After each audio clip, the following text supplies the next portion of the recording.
Bonjour, c'est Julien de l'UNICEF. Bienvenue dans la boîte à réponses. Quand on est parent, on se pose plein de questions. Que faire si mon enfant harcèle d'autres enfants? Est-ce une bonne chose si ma fille rêve de devenir une princesse? Mon fils a vu des images qui le traumatisent. Comment lui en parler? C'est pour vous aider à répondre à ces interrogations qu'à l'UNICEF, nous avons rencontré des spécialistes sur ces sujets. Notre objectif, vous apporter des conseils et des astuces. Aujourd'hui, on va se pencher sur les questions liées à la pauvreté, qu'il s'agisse d'une situation que l'on vit ou que l'on observe. Qu'un enfant vive dans un milieu aisé ou dans un milieu modeste, il ne manquera pas de se comparer aux autres. Résultat, des préjugés ou des idées préconçues. Pour nous éclairer sur ce sujet, nous sommes allés poser vos questions à Serge Pogam, sociologue. Voir des familles qui vivent dans la rue peut susciter des discussions entre vous et votre enfant. Ça peut alors être l'occasion d'expliquer ce qu'est la pauvreté et quelles sont ses causes. Il faut, me semble-t-il, que les parents puissent avoir une explication de la pauvreté qui soit de nature à montrer qu'il existe des causes économiques et sociales de cette pauvreté et que cela ne constitue pas...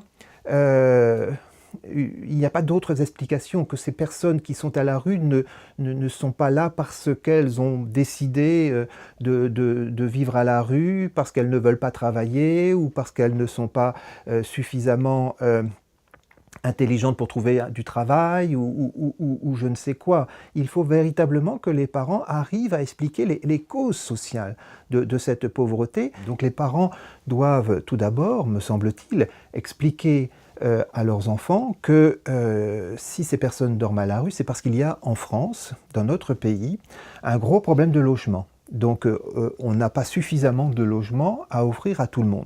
Mais il y a aussi des personnes qui sont au chômage depuis très longtemps, qui ne trouvent pas d'emploi et qui donc n'ont pas de revenus suffisants pour pouvoir accéder à un logement.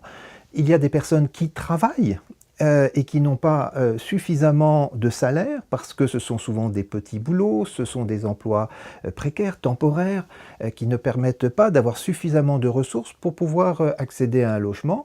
Ce sont parfois aussi des personnes qui viennent d'un autre pays, des réfugiés qui viennent de pays qui sont en guerre ou de pays qui sont traversés par des crises très importantes, que ce soit pour des raisons économiques ou environnementales, et qui arrivent complètement démunis dans notre pays et qui demandent à ce qu'on vienne les aider, leur apporter les conditions élémentaires pour pouvoir être intégrés, travailler.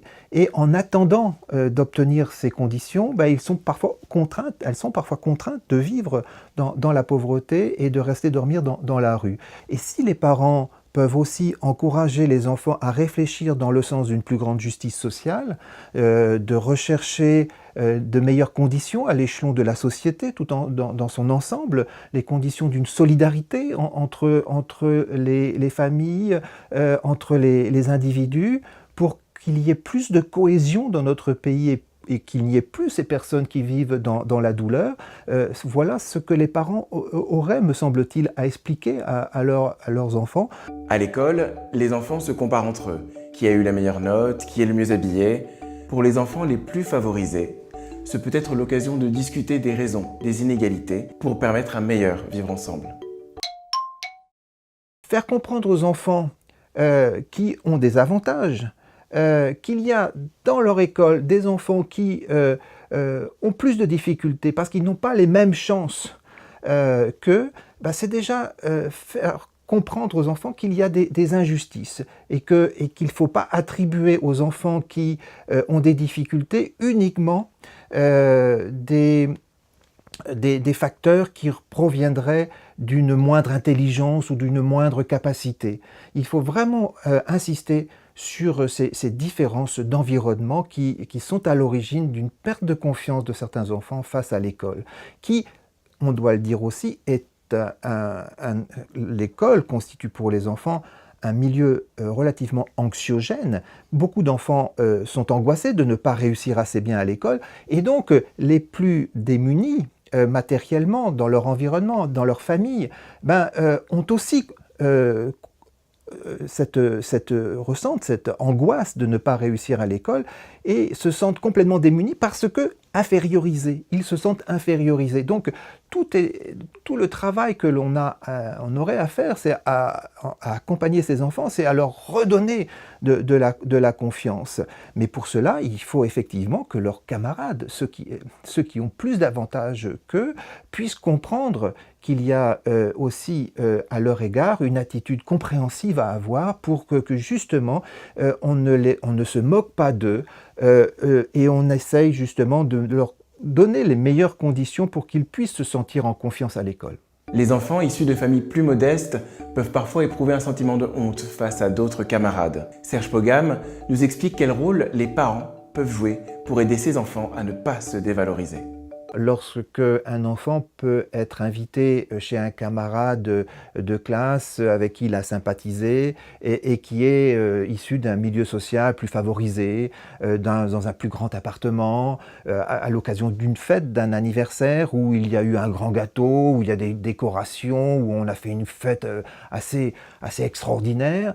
Et donc l'enfant qui a vécu tout cela avec bonheur se dit « mais si je dois inviter mon camarade à mon tour chez moi, qu'est-ce qu'il va penser ?» Et donc la honte peut à ce moment-là intervenir. C'est-à-dire que la honte, elle naît d'une comparaison avec d'autres modes de vie de camarades proches. Et cette honte, à ce moment-là, elle est tout à fait légitime, elle est normale. C'est normal que l'enfant éprouve ça. Et donc, les parents doivent se rendre compte que la situation est telle, qu'il y a des inégalités telles que, dans certains cas, l'enfant peut légitimement considérer que ses parents vivent dans des conditions beaucoup plus modestes et que d'autres camarades. Alors, cette honte, les parents doivent l'intégrer, la comprendre et peut-être aider l'enfant à la dépasser. Et c'est ça aussi l'étape à faire. Il ne faut pas la nier parce que elle est là, le décalage est là et il ne faut pas la nier, mais il faut, me semble-t-il, que les parents l'accompagnent en montrant que finalement il y a des inégalités dans la société, mais que finalement quand on y regarde bien, il y a aussi probablement des ressources que l'on vit dans la famille. Tout n'est pas négatif, qu'il y a aussi des possibilités que l'on a qui ne sont pas les mêmes que celles des enfants vivant peut-être dans d'autres environnements, etc. Donc essayer de valoriser finalement ce qui peut être valorisable dans l'univers de l'enfant pour lui faire comprendre que c'est normal que par moment tu puisses éprouver cela, mais finalement nous avons aussi des valeurs et c'est important que tu y tiennes aussi, que tu regardes ça en face et que tu valorises aussi ce que tu as, car ce n'est pas forcément tout négatif. Et alors ça ne va pas complètement éliminer le sentiment de honte, mais au moins ça pourra peut-être, dans certains cas, l'atténuer. Et c'est peut-être cette solution qui me semblerait, enfin en tout cas, celle qui me semblerait la plus sage.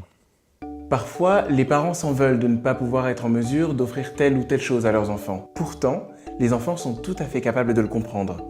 Serge Pogam nous en dit plus. Tous les parents sont confrontés à ce problème. Il n'y a pas que les enfants pauvres qui sont confrontés à cela. Donc il y a une surenchère dans la consommation, dans l'accès à certains biens de consommation, parfois même à des marques quand il s'agit de tenues vestimentaires qui permettent effectivement aux enfants de se distinguer les uns des autres. Et donc on est face à un problème qui ne concerne pas finalement que les pauvres. Et on peut expliquer qu'il y a là des mécanismes d'affirmation de soi à travers la consommation et l'ostentation. Alors je dirais qu'il faut, là aussi, peut-être que les parents disent qu'il faut peut-être relativiser les choses et ne pas s'engouffrer dans une course comme ça à la consommation, être pédagogique, et puis expliquer « je ne peux pas ce mois-ci, mais peut-être que le mois prochain on pourra faire des efforts et tu pourras avoir ce que tu souhaites. On ne peut pas tout et ce n'est pas ce n'est pas grave parce que finalement tu peux avoir, ce sont des choses qu'il faut relativiser parce que c'est pas si important que ça. Donc je crois qu'il y a déjà une pédagogie à faire pour ne pas entrer dans ce schéma-là. Mais je crois que aussi, j'en reviens encore une fois à la question des adultes, du corps enseignant et des éducateurs, pour essayer d'éviter aussi que ces enfants se mènent entre eux cette lutte qui est assez impitoyable et que l'on arrive à peut-être à dire que finalement tout cela, ça n'a pas tellement d'importance. L'essentiel est ailleurs, que l'essentiel c'est d'être bien dans sa peau, que l'essentiel c'est de se réaliser dans des activités culturelles, dans le sport, et que l'on n'a pas forcément besoin de toutes ces formes de distinction qui sont finalement assez superficielles. Non qu'il ne s'agit pas d'ignorer cela, mais disons que ce n'est pas l'essentiel. Comme on l'a vu, il est essentiel de déconstruire les préjugés. Pour aller plus loin, on vous propose quelques lectures dans le champ description de la vidéo. Merci de nous avoir suivis. On espère vraiment que ça vous a plu. On vous donne rendez-vous très bientôt pour la prochaine vidéo de la boîte à réponses. Pensez à vous abonner.